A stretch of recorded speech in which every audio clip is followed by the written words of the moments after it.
से भी अन्ना हजारे जी आप हमारे साथ जुड़ चुके हैं। दिल्ली चुनाव पर उनकी प्रतिक्रिया हम लेंगे।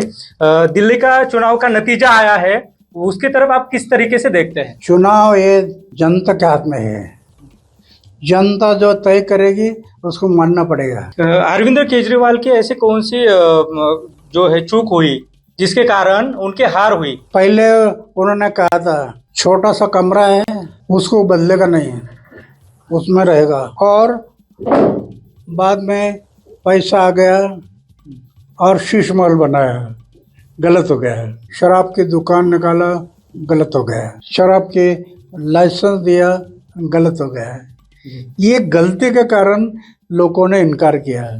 उन्होंने कहा है कि मैं फिर से आऊंगा और फिर से चुनाव लड़ूंगा, तो आपकी क्या राय है, क्या कहेंगे? चुनाव लड़ने से भी ये हमारी जो पहली स्थिति थी वो निर्माण करने पड़ेगी। लेकिन वो फिर वापस इलेक्शन में आए या राजनीति में आए तो आप स्वागत करेंगे? राजनीति में सिर्फ आने से नहीं होगा, लोग देखेंगे ना अपने क्या बदलाव आ गए हैं, आपके चारित्र कैसे है, आचार विचार कैसे है, आप त्याग किया है, क्या शीश महल छोड़ा, ये देखेंगे तब प्रभाव आएगा।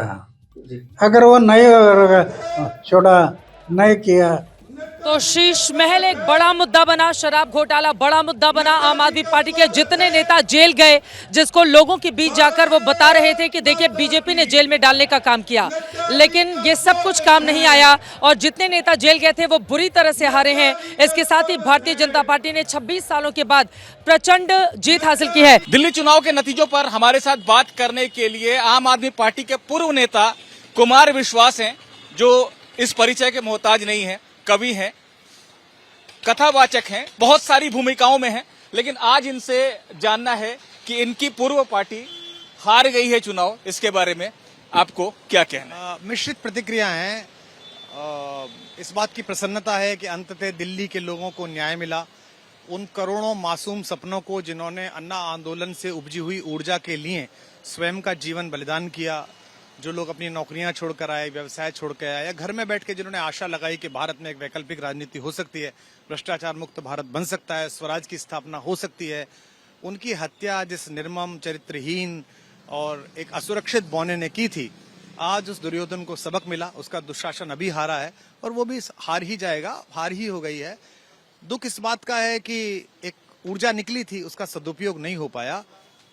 मेरी पत्नी बहुधा राजनीतिक प्रपंचों से दूर रहती है, सरकारी नौकरी में है, कोई सुख दुख उसे प्रभावित नहीं करता, पर निजी संबंध था, बचपन की मैत्री थी।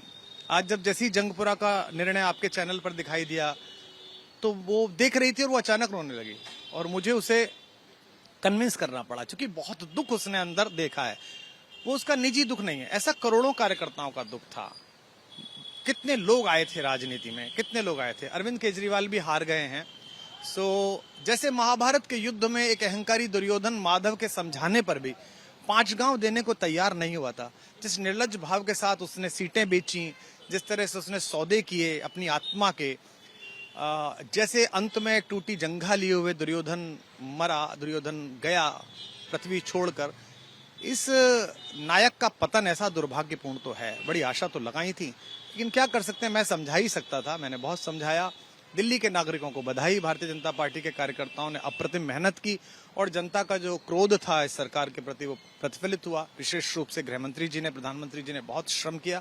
मैं आशा करता हूं कि इस अहंकारी व्यक्ति के पतन से वो सीख लेंगे, विनम्रता के साथ काम करेंगे और दिल्ली के जो लंबित दुख हैं, जिनमें प्रदूषण है, यातायात है, बहुत सारे, उनसे मुक्ति दिलाएंगे। मेरे लिए मिश्रित प्रतिक्रिया का दिन है। आज का जो परिणाम है, पुराने आप साथी रह चुके हैं और आपको बहुत जल्दी अपने राजनीतिक करियर में रियलाइज हो गया, ये समझ गए आप कि वो चीजें नहीं हैं जो आंदोलन की जो बातें थी, तो आपने किनारा भी किया। लेकिन दिल्ली के लोगों को समझने में शायद विलंब लग गया, ये आप कह रहे हैं। आज आप कोई सलाह देंगे अरविंद केजरीवाल को? नहीं, मैं क्या सलाह दूंगा, मैं केवल उन कार्यकर्ताओं को, जो कि अब कुछ कार्यकर्ता बचे हैं, पुराने तो सब चले गए। सत्ता के लोभ में, आयोगों के चक्कर में, छोटे छोटे कमीशंस के चक्कर में, नेताओं के चारों तरफ घूमने वाले कुछ बच्चे बचे हैं। उन बच्चों से भी मेरा कहना है कि वो अपनी ऊर्जा व्यर्थ ना करें। वो किसी राजनीतिक दल में जाके ठीक से काम करें, अन्यथा कहीं और काम करें, अपना निजी काम करें। मुझ पर राघवेंद्र सरकार भगवान की कृपा हुई, मुझ पर कृष्ण कृपा हुई कि मुझे मेरे जीवन का दर्शन मिला। और मैं पिछले 7 वर्षों से, जो आपने कहा ना, मेरी पूर्व पार्टी, ना मैंने इस्तीफा दिया, ना मुझे निकालने की उसकी औकात और हिम्मत कभी हुई, सामने पढ़ने की हिम्मत नहीं हुई, आमने सामने चर्चा करने की हिम्मत भी नहीं हुई, क्योंकि मैं तो उसी भाव के साथ खड़ा था जहां मेरे माधव खड़े थे कि हाँ हाँ दुर्योधन बांध मुझे, संभव है तो साध मुझे। मैं तो उसी कृष्ण को लेकर खड़ा था। मैं उसे तो क्या सलाह दूं, पर दुखद है। मतलब मैंने जो पत्नी की आंखों में आंसू देखे, वो पूरे देश के असंख्य लोगों के आंसू है कि इन्होंने कैसे मासूम लोगों का सपना छला है। लोग नौकरियां छोड़कर आ गए, लोगों ने पैसे दे दिए, गाड़ियां दे दी। सिसोदिया आपके बचपन के दोस्त रहे हैं, तो उनका ये हश्र देखकर, हार देखकर पत्नी मेरे ही घर में कहा था ना कि अभी तो है ताकत, तो मेरी पत्नी ने कहा भाभी जी भैया ताकत तो सदा नहीं, अभी तो है, तो अब नहीं है। ये दबदबा, ये हुकूमत के नशे, दौलत, किराएदार हैं, सब घर बदलते रहते हैं, घर बदल। वो दिन याद आ गए आज आपकी पत्नी? हाँ, दुख हुआ, वो व्यथित हुई। मैंने उन्हें कन्विंस करा कि ठीक है, लेकिन उनके अंदर की घुटन कि कैसे कोई आदमी इतना चरित्रहीन हो सकता है, कैसे कोई आदमी ऐसे बेच सकता है अपनी मैत्री को, कैसे कोई आदमी इतना अहंकारी हो सकता है। और केवल यहाँ नहीं है, अभी ये पतन का क्रम बढ़ेगा। अभी पिछले भूत जो मुकदमों के हैं वो प्रतीक्षा करेंगे, क्योंकि अभी तक तो लोग सत्ता के लोभ और लालच में थे कि हो सकता है कुछ मिल जाए।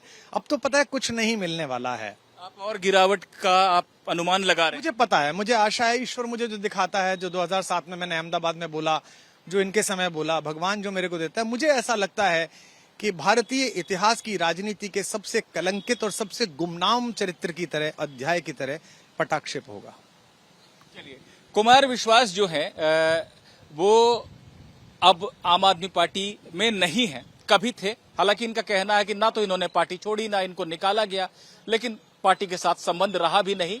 इनका यह मानना है कि अरविंद केजरीवाल को उनका अहंकार ले डूबा और ये पतन अभी और ज्यादा होगा। मैंने इनसे पूछा कि अपने पूर्व साथी को कुछ सलाह देना चाहेंगे। इन्होंने कहा कि मेरे पास उन्हें देने के लिए कोई सलाह नहीं है। Nipun Sehgal, ABP news, Noida. For exclusive and insightful videos, subscribe to our new channel ABP Live Premium